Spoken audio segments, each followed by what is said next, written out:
नमस्कार दोस्तों, स्वागत है आपका फिर से हमारे इस खास कार्यक्रम में जो आधारित है कानाफूसी गपशप और चर्चाओं पर। तो चलिए शुरू करते हैं पावर सेंटर।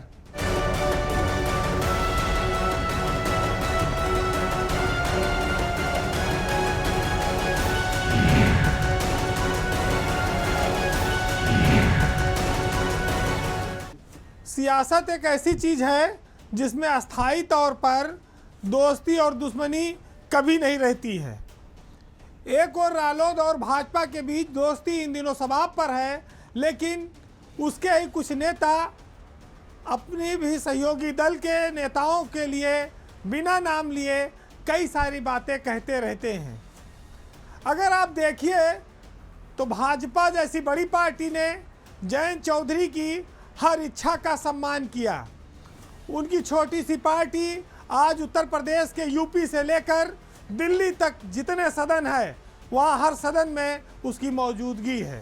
वैसे भाजपा के कई बड़े दिग्गज नेता जो पश्चिमी उत्तर प्रदेश में हैं वो रालोद के इस बढ़ते प्रभाव से अंदर खाने दुखी भी हैं, क्योंकि उनको लगता है कि एक छोटी सी पार्टी ने आज कई सारे विधानसभा और विधान परिषद, लोकसभा, केंद्रीय मंत्री, राज्यसभा हर जगह वो पहुंच गई है। हालांकि जब हम संगीत सोम की ओर जाएंगे तो ये देखेंगे कि सोम अब बीजेपी के एक मात्र नेता भर हैं, लेकिन इसके पहले भी संगीत सोम लोकसभा चुनाव में अपने ही पार्टी के प्रत्याशी संजीव बालियान का काफ़ी विरोध कर चुके हैं, जिसकी वजह से बालियान चुनाव हार गए। फिर संगीत सोम खुद ही हारे हुए थे, तो दोनों मामला बराबर हो गया। कुछ दिन शांत रहे। अभी जब गन्ना समिति के चुनाव शुरू हुए तो उसमें भी उनका एक ऑडियो वायरल हुआ कि तुमको मैं तीसरी आंख अभी खोल दूंगा तो बर्बाद कर दूंगा। और जब ये वायरल हुई चीज़ें तो उन्होंने मंच से स्वीकारा कि हाँ, मैंने कहा था और मैं आगे कहता हूँ कि मैं जो अफसर गलत करेंगे उनको जूते से पिटवाऊंगा। वो बेबाक बोल रहे हैं इन दिनों, क्योंकि अब उपचुनाव का मौका भी आ गया है और उपचुनाव मुजफ्फरनगर में होना है। तो स्वाभाविक है कि मेरठ में संगीत सोम बिरादरी के कार्यक्रम के बहाने उन्होंने ललकार दिया कि डेढ़ जिलों की पार्टी के लोग आज बार्गेनिंग करते हैं, सैकड़ों सीटें मांगते हैं, सांसदी और राज्यसभा लेते हैं। हालांकि उन्होंने अपने बयान में जयंत चौधरी का नाम नहीं लिया, लेकिन कहा उन्हीं के लिए गया और इसका दर्द भी उनके पार्टी के नेताओं को काफ़ी रहा। लेकिन इस बयान के बाद से ये मतलब निकाला जा रहा है कि भाजपा में चूंकि संगीत सोम ठाकुर बिरादरी से हैं, उनकी बयानबाजी तेज है, वो अपने पार्टी के नेताओं के इशारे को या निर्देश को भी नहीं मान रहे हैं, वो बेफिक्र हैं। क्योंकि लोकसभा चुनाव में एक मैसेज गया था कि भाजपा ने ठाकुरों के टिकट काफ़ी काट दिए हैं। ठाकुर भाजपा से पश्चिमी उत्तर प्रदेश में नाराज हैं, लेकिन संगीत सोम कई चुनाव जीते, लेकिन उनको अतुल प्रधान ने, समाजवादी पार्टी वाले ने हरा दिया।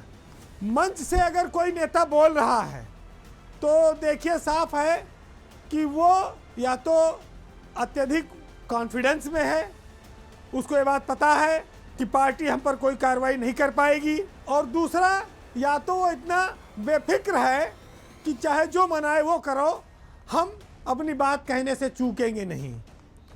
मीरापुर का उपचुनाव अब रालोद के लिए गले की घंटी है, क्योंकि उसको चुनाव लड़ना है और अगर दोनों दलों के बीच अभी से खटास पैदा हो गई तो फिर चुनाव में बड़ी कठिनाई आएगी, असहज स्थिति होगी।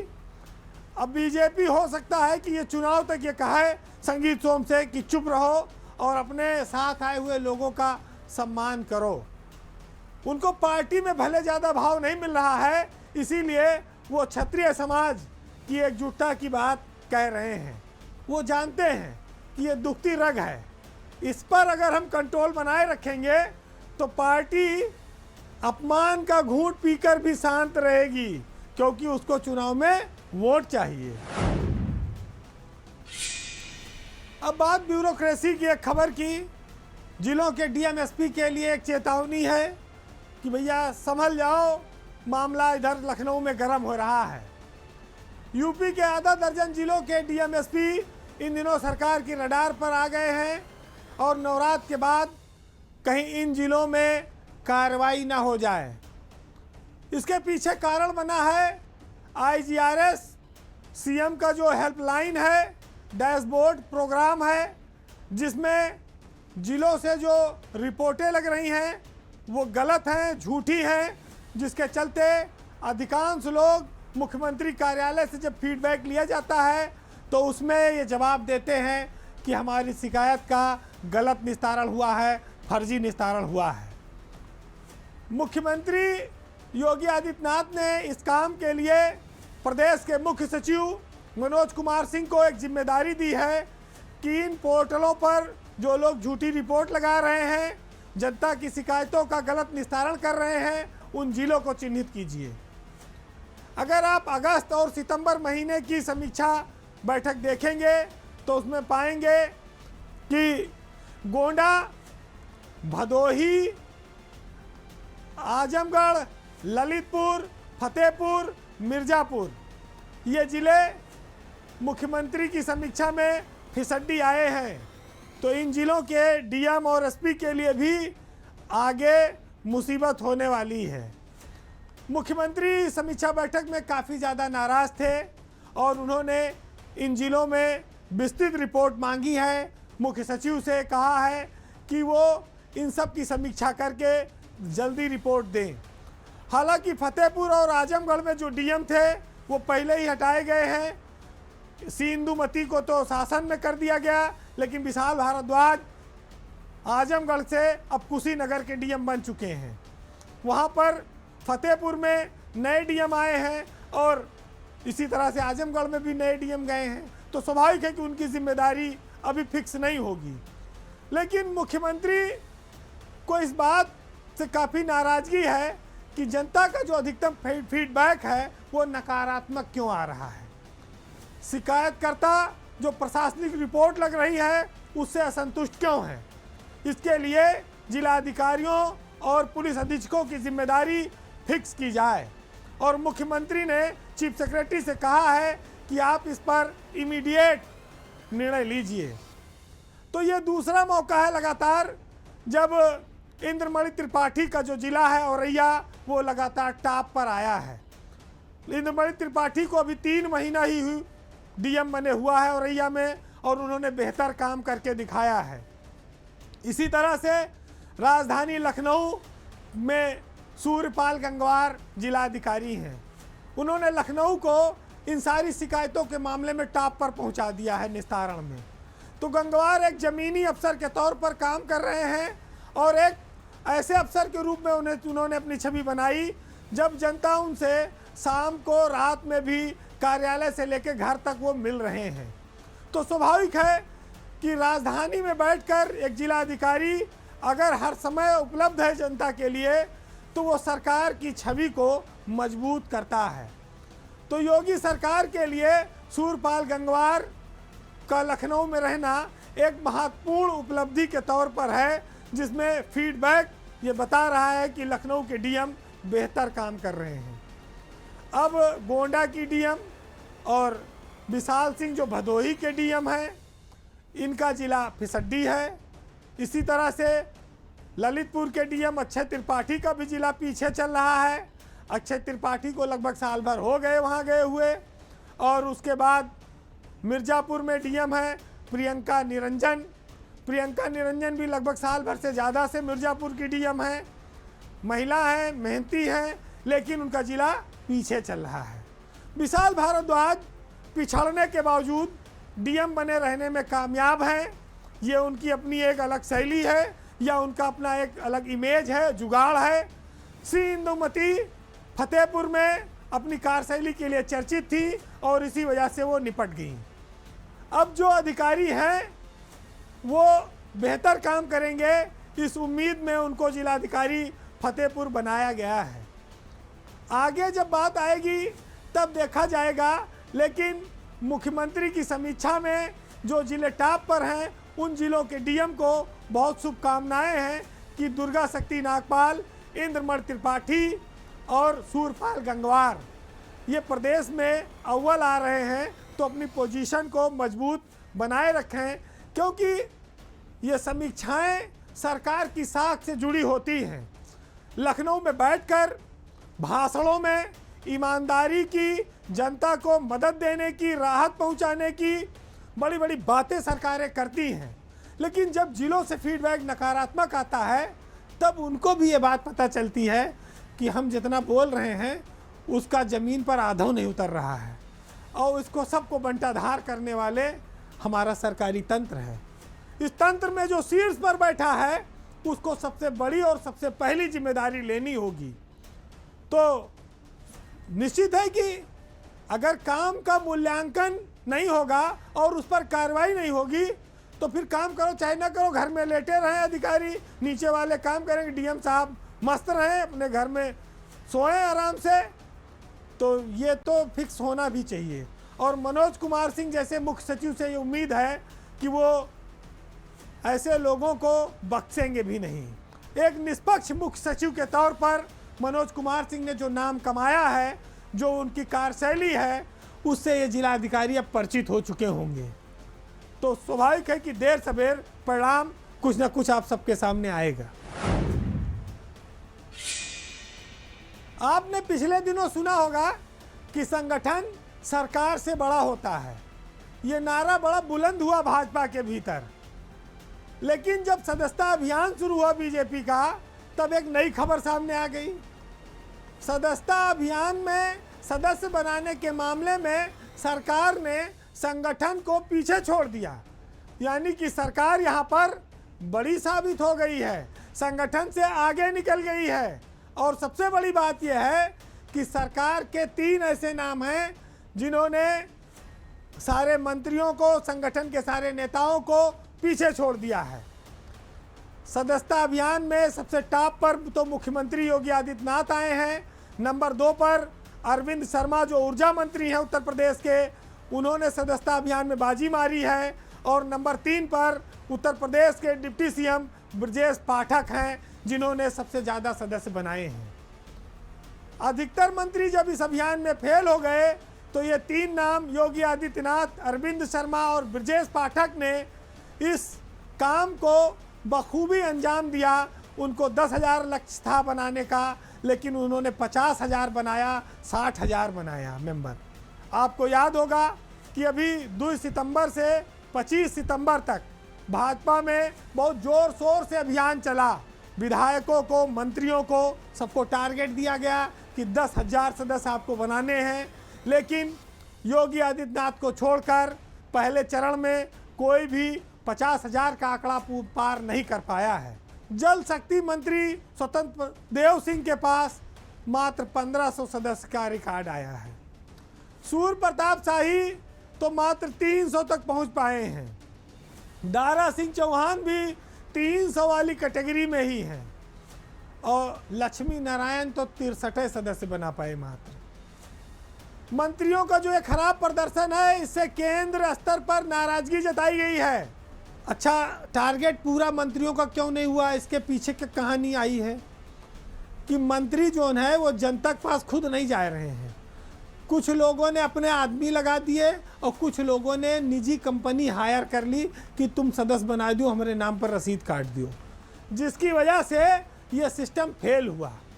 जो अभियान प्रभावी ढंग से जनता के बीच पहुंचकर बंद करना था, उसको आभासी सिस्टम से या लग्गा से पानी पिला के उसको पूरा करने की कोशिश की गई।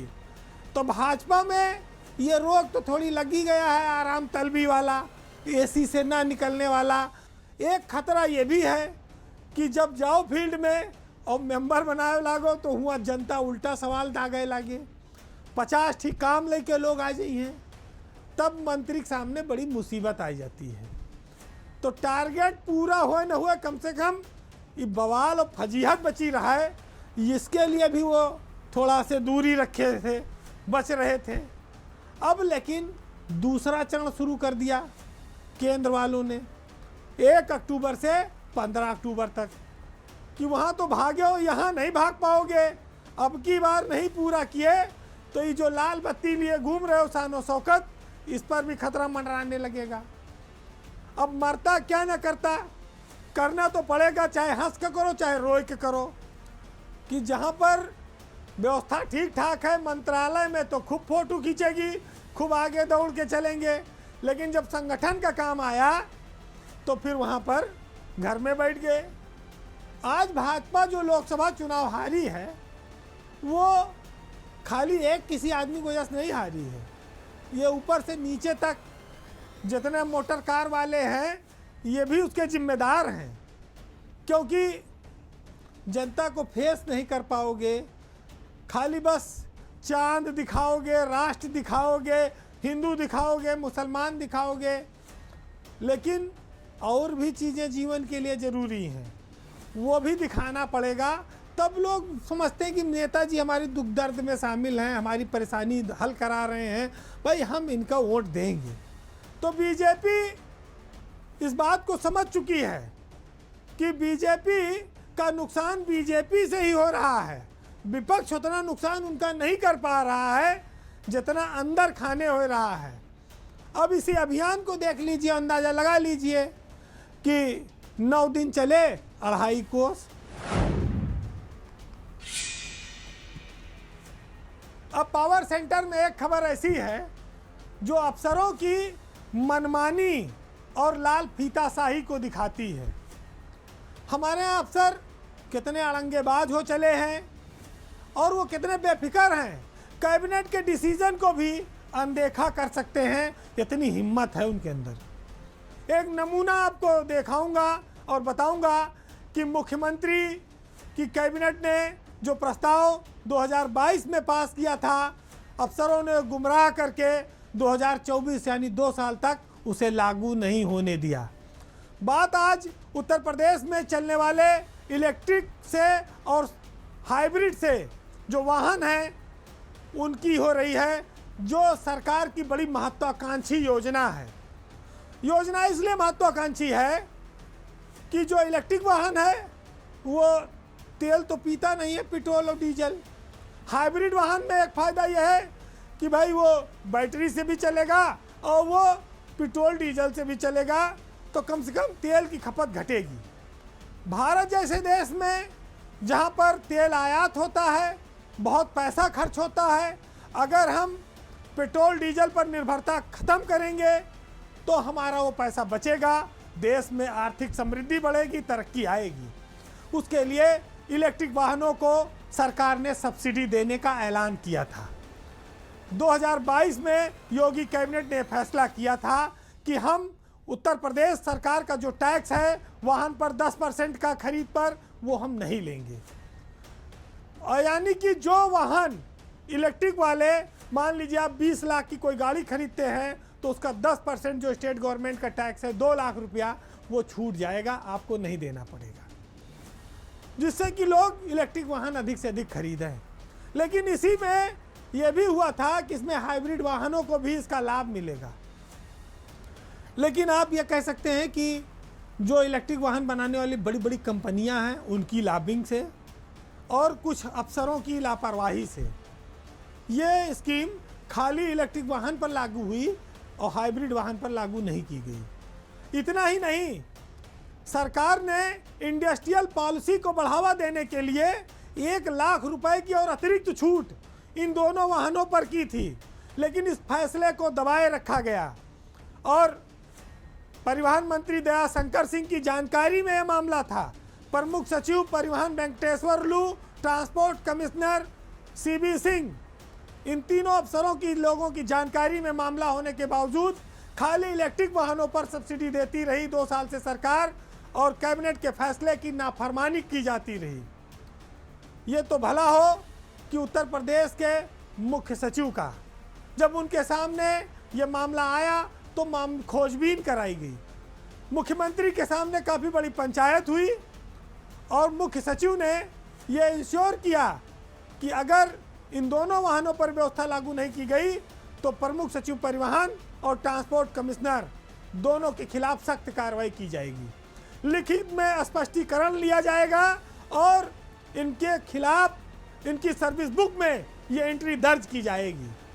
मुख्य सचिव की सख्ती के चलते 1 हफ्ते के भीतर पोर्टल पर सारी चीज़ें लोड हो गई। आज सारे नियम कानून लागू कर दिए गए।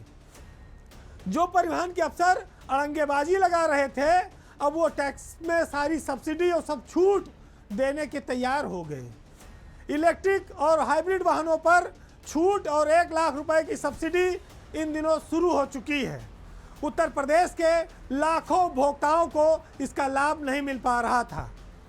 दबाव चाहे जो रहा हो, इलेक्ट्रिक वाहन निर्माताओं का रहा हो, चाहे जितने बड़े बड़े उद्योगपतियों का रहा हो, लेकिन ब्यूरोक्रेसी में जो लोग बैठे हैं उनकी नीयत क्या है इससे फर्क नहीं पड़ता है। वो ईमानदार हैं, बेदाग हैं, लेकिन अगर जनता को उसका कोई लाभ नहीं मिल रहा है तो इस ईमानदारी का और उस सोच का कोई फायदा नहीं है। इसको खारिज हो जाना चाहिए। ये उत्साहजनक एक कदम है, एक फैसला है, एक निर्णय है, और इस पर सरकार की और मुख्य सचिव की दोनों की सराहना होनी चाहिए। वैसे अब हम पावर सेंटर के आखिर में हैं। ब्यूरोक्रेसी का हाल सब आप देख ही रहे हैं। अब जाते जाते आपको जीवन की कुछ सच्चाइयों से मुनव्वर राना का एक शेर है, उससे हम रूबरू कराते हैं। कितनी मजबूरी में गांव में आम आदमी को शहर में हर जगह काम करना पड़ रहा है। हम जिसे बहुत अच्छा देखते और समझते हैं, उसके जीवन में कितनी परेशानियां और तकलीफ हैं, इन लाइनों में आप उसको समझने की कोशिश करिएगा। कि रोने में एक खतरा है, तालाब नदी हो जाते हैं, हंसना भी आसान नहीं है, लब जख्मी हो जाते हैं, और गांव के भोले भाले वासी आज तलक ये कहते हैं कि हम तो ना लेंगे जान किसी की, राम दुखी हो जाते हैं। और स्टेशन से वापस आकर बूढ़ी आंखें सोचती हैं कि पत्ते तो देहाती रहते हैं, फल शहरी हो जाते हैं, और बोझ उठाना शौक कहाँ है, मजबूरी का सौदा है, रहते रहते स्टेशन पर लोग कुली हो जाते हैं। नमस्कार।